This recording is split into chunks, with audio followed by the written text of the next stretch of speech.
अस्सलाम वालेकुम। चलें आपको ज़रा एक ज़बरदस्त किस्म की एक आपसे स्टोरी शेयर करते हैं कि अभी हम जुमे वाले दिन जो है वो इस्लामाबाद गए और हमारा भी जो प्रोग्राम ये था कि हमारे एक दोस्त हैं कज़ाकिस्तान में होते हैं अलमाती में, तो उन्होंने हमें इन्वाइट किया कि आप जो है वो कज़ाकिस्तान विज़िट करें। तो पहले हमारा ये प्रोग्राम था कि हम वाया तुर्की जाएँ। तो फिर हम पहले ऐसे हुआ कि हम ये हमारे एक ट्रैवल एजेंट हमारे दोस्त हैं उनसे बात की, तो रिक्वायरमेंट्स हमने सारी पता कर ली।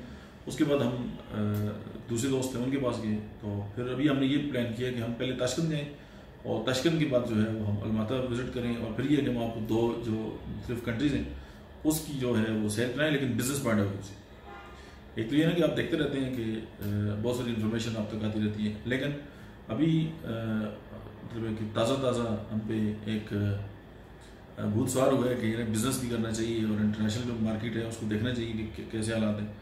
तो फिर हमने ये सोचा कि हमारे जो देखने वाले हमारे जो दोस्त हैं तो उनको भी इसी पॉइंट ऑफ व्यू से जो है वो इन दो मुल्कों की सैर कराई जाए कि बिज़नेस अगर वो करना चाहते हैं इंटरनेशनली तो वो इसको किस तरह कर सकते हैं, और पाकिस्तान के वाले से और जो इंटरनेशनल मार्केट है उनके जो लाज हैं, और अभी बहुत सारी एग्जिबिशन भी हैं वहाँ पे हो रही हैं। तो हर इंसान ये चाहता है कि उसका मुल्क जो है वो आगे जाए। तो हम इंशाल्लाह आपसे ये चीज़ें शेयर करेंगे और उसमें ये होगा कि सीखेंगे और सिखाएंगे। तो ये एजाज़ है उसने आवारगी का। Thank you very much.